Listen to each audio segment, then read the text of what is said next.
start the meeting.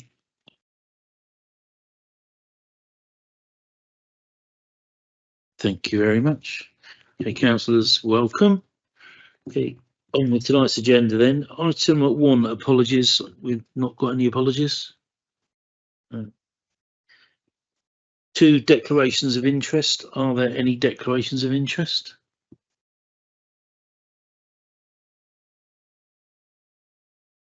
Record of decisions. Can I agree the record of decisions outlined in pages 6 to 25? Is moved. Someone second it. All those in favour?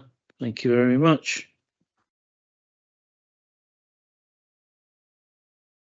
Issues arising from overview and scrutiny. I'm not advised there are any. That takes us then on to item 4, the draft of affordable housing supplementary planning document. Good evening, thank you, Chair. This report is seeking approval to commence public consultation on the draft affordable housing SPD. The SPD has been produced to support the local plan and specifically the implementation of policy SP5 and also other policies related to the design and delivery of affordable housing. It adds detail and flexibility to policies, taking into account a number of changes since the local plan was adopted. Firstly, to national legislation in terms of supported tenures of affordable housing, and changes to first homes requirements, but also addresses issues on the ground in delivering affordable housing, such as viability and other factors being raised by developers, where build costs have increased, and also a lack of registered providers taking on affordable housing secured through development. The draft SPD, Appendix 1, is set out as a series of 12 guidance notes, all addressing different issues which have been raised as part of the planning application, decision-making and negotiations with the housing team. They include adding flexibility to tenure mixes, where 30% is still being achieved on site, advice on how to achieve appropriate layout and design, which will assist in achieving offers, a new calculation for off-site financial calculations, and more detailed information on how viability appraisals should be carried out.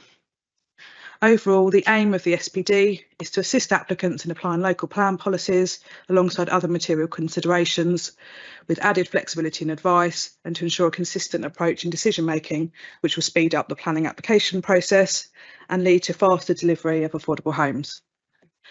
We have already undertaken a range of engagement on the draft SPD with internal housing and planning officers, and also a period of stakeholder engagement where developers and registered providers operating in the district were invited to comment on the draft proposals. Details of that can be found in the consultation statement at Appendix 2. The government have just produced legislation for the new plan making system, which sets out that SPDs in the old system have to be adopted by the end of June this year. The current SPDs and guidance are related to now superseded policies and national statements that are no longer effective. It's therefore essential that we get this SPD out for consultation in April in order to meet this deadline and ensure we have an up-to-date SPD that will assist in implementing the new local plan policy. The recommendation is to approve the draft SPD and its 2 supporting documents for a period of public consultation and delegate authority to the head of planning in consultation with the portfolio holder for any minor edits such as formatting prior to the start of consultation. Following this, the comments received will be taken into account and where required amendments will be made to the SPD, which will be brought back to Cabinet and Council for adoption. Thank you. Very much. Any questions? Points from Cabinet? Councillor D. Thank you, Chair. I understand that this is guidance and guidance only, so we can't insist that developers go along with it, but I think it will carry a lot of weight in terms of the validation of their applications. But just confirm for me, please, whether we can make it a validation requirement.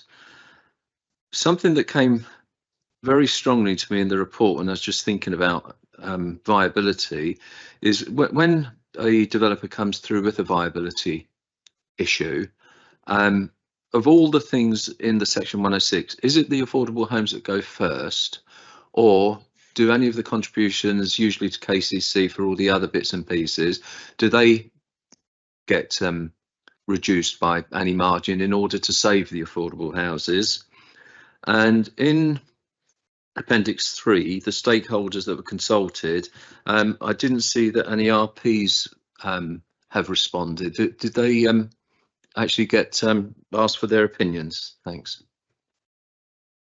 Thank you. Yeah, so the SPD, when it's adopted, will become a material consideration. So you're right, it's guidance that adds to the policy, but does hold significant weight, particularly as some of the guidance notes in there also follow national policy as well. So adds weight that way. We can't make it a validation requirement as such to validate a planning application unless it's in accordance with the SPD, but it will be part of the consideration when determining the application. So we can't make it a validation requirement, but will be part of the decision-making process. When it comes to viability appraisals, it isn't all of the contributions are effectively considered together. It wouldn't necessarily be the affordable housing that comes off first. There's actually mention in this document about how actually all of the contributions can be looked at together when the time comes to do that, if that position's been raised. But it's not, they're quite often very different amounts of money as well. So that it does depend on a case-by-case basis, but not particularly those first. And yes, unfortunately, no registered providers responded to the stakeholder engagement, but they were invited. The housing team did identify the ones operating in the district, and we did email them. We will also be emailing them when this engagement exercise starts, and hopefully we will get some responses that we can work with. Thank you. Thank you. I note with disappointment that no RPs did come back to us. Thank you. Yeah, thank you. Well, for me, I think obviously this document is quite technical in terms, and I do have a disappointment on the briefing that we didn't get more members' engagement actually attending that briefing. That feels very disappointing to me, but I do understand that it's very technical. But in terms of affordable housing personally is very important in our district. We certainly know we have a big problem and a lack of it, and anything we can do to encourage affordable housing. And I know the planning team's been looking at this very closely in terms of giving as much flex as we can, but also recognising that we need to support developers where we can, but our main consideration is to provide affordable housing to our residents. And this document goes a long way in outlining all the aspects of that, and I think it's excellent. And I just want to refer to in the draft, and this is key for me. We're a member of in 215. We're a member of the Kent Housing Group, and we are signed up to every resident have the opportunity to live in a safe, energy efficient, affordable home that supports their health and well-being, and that is the key part of, as far as I'm concerned, what this affordable housing SPD is about. And that's why I think it's so important. I also think it's very important for members to actually understand the needs of their wards, and I would call on every ward member to actually understand what their ward, what the tenure of mix should be in terms of affordable housing, so that actually we can get right in front of the curve on this one, so we can get in a place where actually when we're looking at affordable housing, the developers have a very good idea what's needed in all the areas of our district. So I really encourage it, and I really think that the I would really approve that this goes out for consultation, and I really look forward to it. And I think I know it's had to be a lot of work and quickly because of the reasons you've outlined, but I would really like to propose the acceptance of this, because I think it's an excellent document and needs to be adopted. Thank you.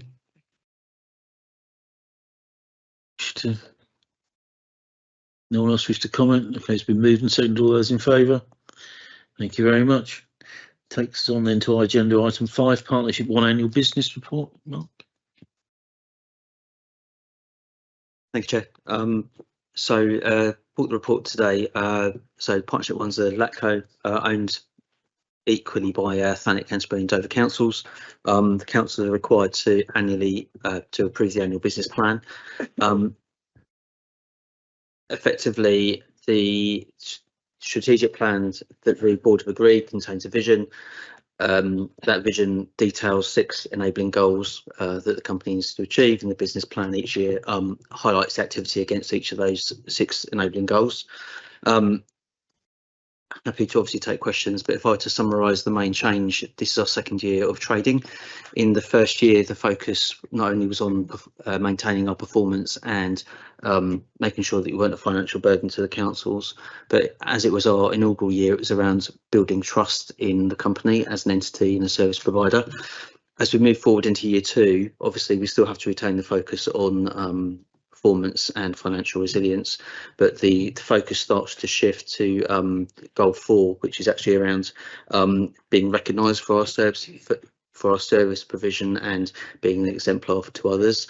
So the main changes within the year 1 plan and the year transitioning to the year 2 plan is around that goal, where we're seeking external accreditation or recognition for the activities that we do, whilst not taking our foot off the pedal in terms of our core performance and financial performance as well. Happy to take any questions. Any questions? Councillor Nick. Thank you, Chair. I attended the meeting in Canterbury with all the councillors involved for the presentation of this when it was approved after discussion. A question I asked them, which I'll ask now, is about, I've got to find my note.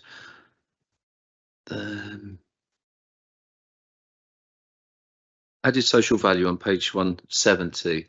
So added social value, how will that be demonstrated and recorded? Because in the business sense, you know what your income expenditure is, you know what your staff turnover is, you know the cost of paper clips, but how would you define, measure and report on added social value, please?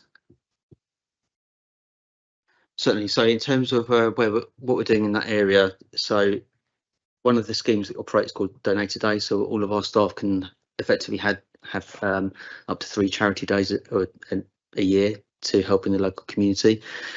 So in numbers terms, we're tracking the numbers of applications and days donated to the local communities. So currently we're up to 19 days pre-approved for this coming financial year, and we'll continue to monitor that and promote that through our staffing bodies as well. In terms of other elements that we're looking at our apprenticeship programme, looking at the ability or the possibility of linking into the T-level students' work experience, so we can actually give other people opportunities in the business sense and a bit of a step up in the employment activities.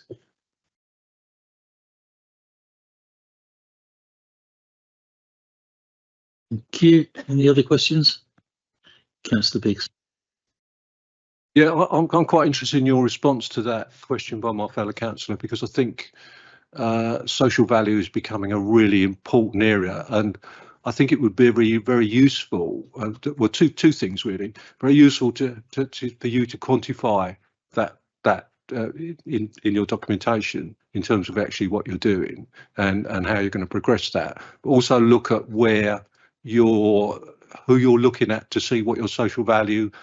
There's a number of organisations that talk about social value, but they don't actually really quantify it and tell us exactly what it is. And I know I'm working with a couple of organisations in the district who are working really hard on that, and I'll be happy to share any information with that might be useful to you. But I think it's really key that we end up in a situation where for the organisation, they recognise the benefit, but also that the recipients actually see the benefit. So has to be a two-way street, and that's quite tricky. I think it's quite tricky to be able to justify that.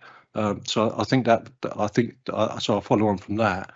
So I think that's where I am on that. I think I had another question, but I think that's gone by now. So my social value is my big thing. So I would welcome any kind of interaction with you on that.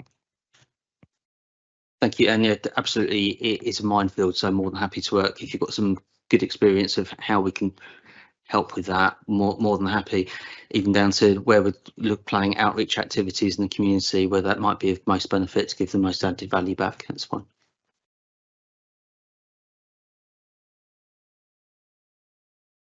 Any other questions, Councillor White? Thank you. Thanks for the report. You mentioned throughout response to LGR, and the report speaks very favourably of the organisation and its ability to respond to any challenges. But you do talk about impact, particularly to looking for additional revenue, additional external work.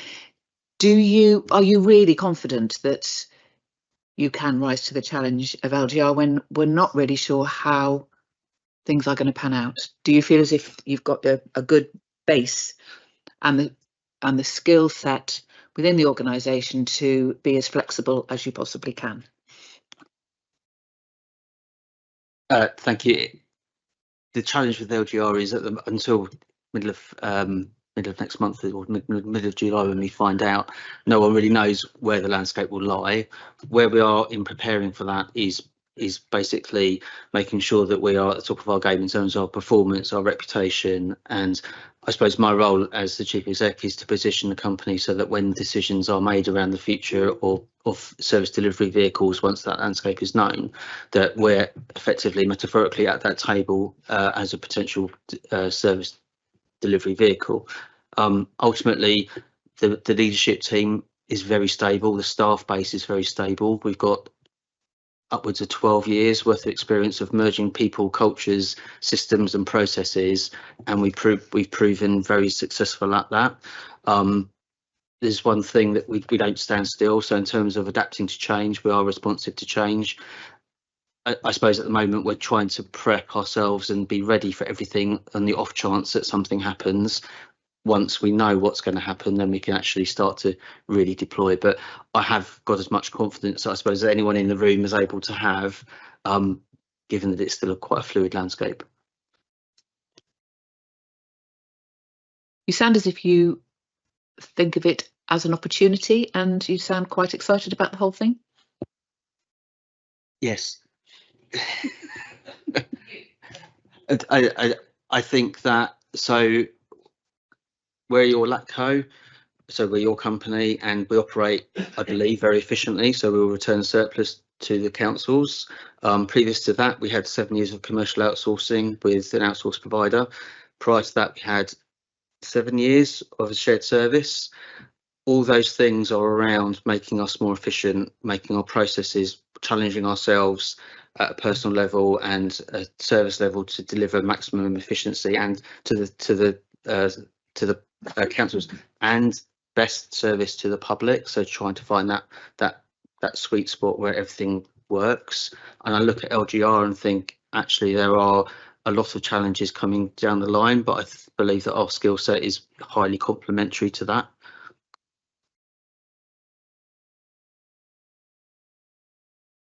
Any other questions?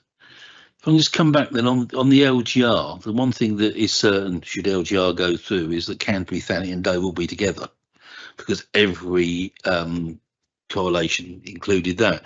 Option 5. But we're not even going to talk about option 5 or option 1, right? So let's put them to bed straight away. But it's that ability for the organisation to flex, because of, you know, if Canterbury, Thanet and Dover will not want to disaggregate themselves from yourselves, but can you, should we get the option of 3 or whatever, expand accordingly to actually take that on board? I suppose that's because in reality the timescale is pretty tight from the decision, then getting through to them being the unitary being the established organisation and the district councils vanishing. Yes, subject to the volume of what the councils might want to put in. Obviously we currently do all your benefits, council tax, business rates. There are elements of corporate debt that we do for others and not for some but not others. We do the majority of the customer contact, but again there are, within each authority there are pockets where we might do one service for one authority but not for another authority. if we fill those gaps, that's relatively, well, it's relatively simple and much quicker to do. If you're talking about onboarding new services, that takes planning, but we have got a history of successfully onboarding new large services into the organisation.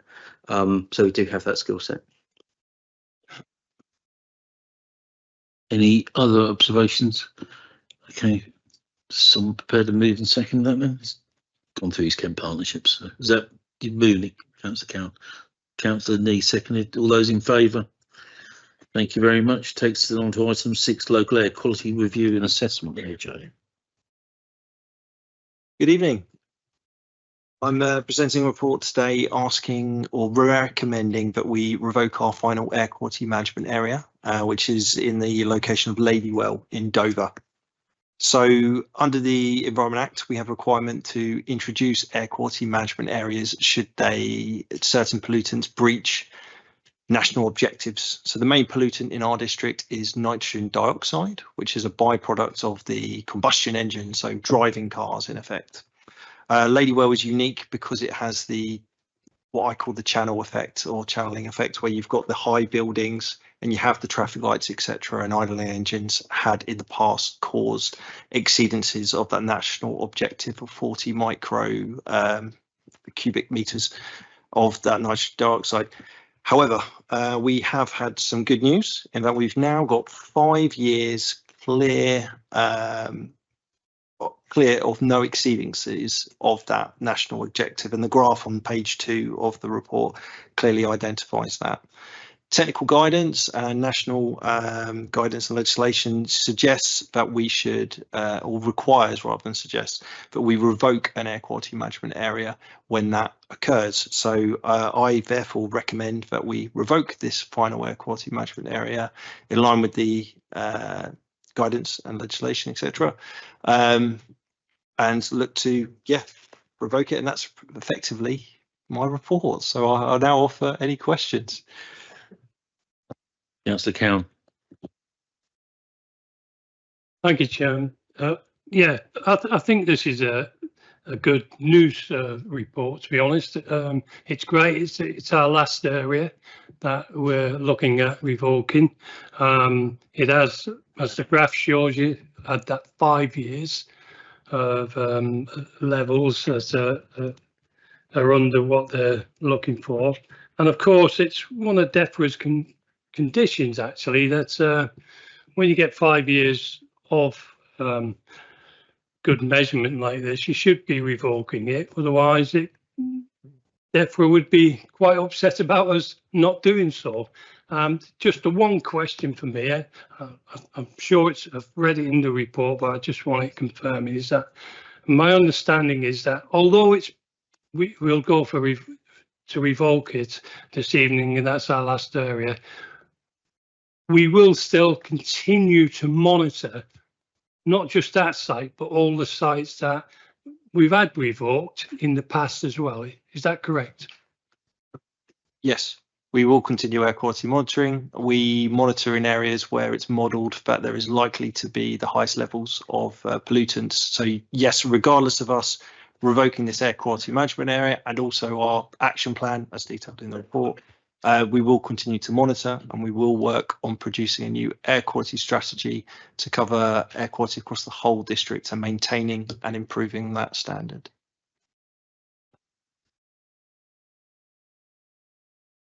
Any other questions? Councillor Wright and then Councillor Biggs.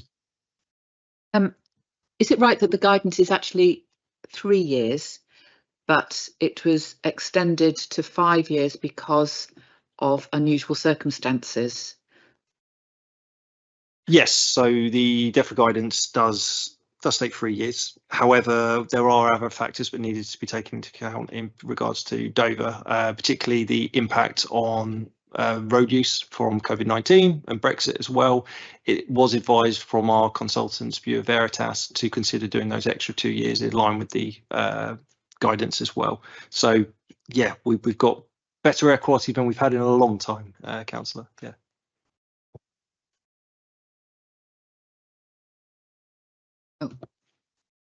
Yeah, thank you. Yeah, just to sort of clarify things, I mean, the details I've had over the Easter weekend of the port have been up 10% overall this year in traffic, and 50% on Good Friday from the previous year. And bearing in mind their kind of 2050 plan and how they're looking to expand their facilities, I'm wondering how we are ensuring that with those peaks that at those times that we're not damaging the air quality at those times. Is it, or how does that work? It'd be useful if you could explain that to me, please. Absolutely, yes. So we use something called diffusion tubes to monitor nitrogen dioxide at locations, as I say, where it's modelled that there will be higher levels of nitrogen dioxide due to road traffic, etc. We will continue to monitor those, and if we meet any or exceed any of the national objectives, then we can look at introducing a new air quality management area. So with high heavy traffic, say on Good Friday, if that was reflected in the diffusion tube results, which are done monthly, we would then look at the annual levels, and then if there was that exceedance, we would then have to go back to that scenario. It's good news that there is more people using the port for the local economy, etc. But yes, I understand and appreciate your concerns regarding how increased usage could impact on air quality. But we have had some other good news in that electric vehicle usage has increased, reducing the number of emissions, and also the road layout in Dover and the lead up to the port has had a massive impact by reducing those roundabouts, also Operation TAP and other elements there as well. So there are a number of elements which, aside from just Brexit and COVID, which have had an impact on reducing vehicle use and the levels of nitrogen dioxide. And it's great for social value for everyone here, which I know is very important to you, Councillor Biggs. You don't want to come back, Councillor White. I mean, obviously, we monitor over a period of a month. Did DHB do their own monitoring? Yes, I understand they do. They actually have published on their own website their own air quality plan. And the last update was, well, I think it was last year, I believe, here. And they have a number of different actions they're looking at doing in improving air quality, not just around the port, but the local area as well, including tackling idling on site, amongst a number of things. They've got a medium and longer term plan as well. But I won't bore you with the entirety of that today. Okay, thanks for that. Then, any questions? Nothing else? Okay, we happy to move that recommendation? Moved and seconded, Councillor White. Okay, takes us on then to Deal Beach Management Works. David?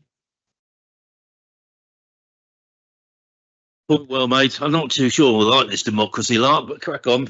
All those in favour? Thank you. Now it takes us on to item 7. Thank you, Chair. This report seeks Cabinet approval to accept the Environment Agency's capital grant funding for the sum of £103,000 for a period of 2 years to undertake coastal protection works to the sea defences between Old Stairs Bay in Kingsdown and Sandown Castle in North Deal, thereby maintaining the sea defences for 2 years. Works will be procured under the select tender framework of the East Kent Engineering Partnership. Happy to take any questions. Thank you.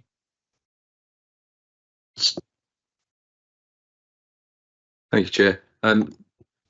Do I take it we're just shoving one end of the beach back to where it started and then starting again in a couple of years?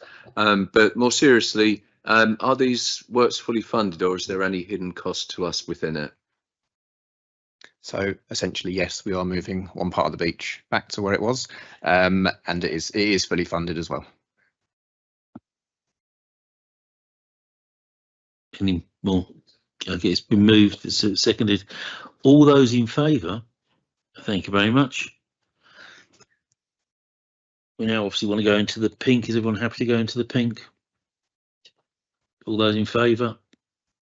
Thank you very much. A resolution has been passed to exclude press and public. I'd like to thank all those that have taken the time to watch the public part of the meeting. Please could I ask Democratic Services to end the meeting broadcast and confirm when this has been done.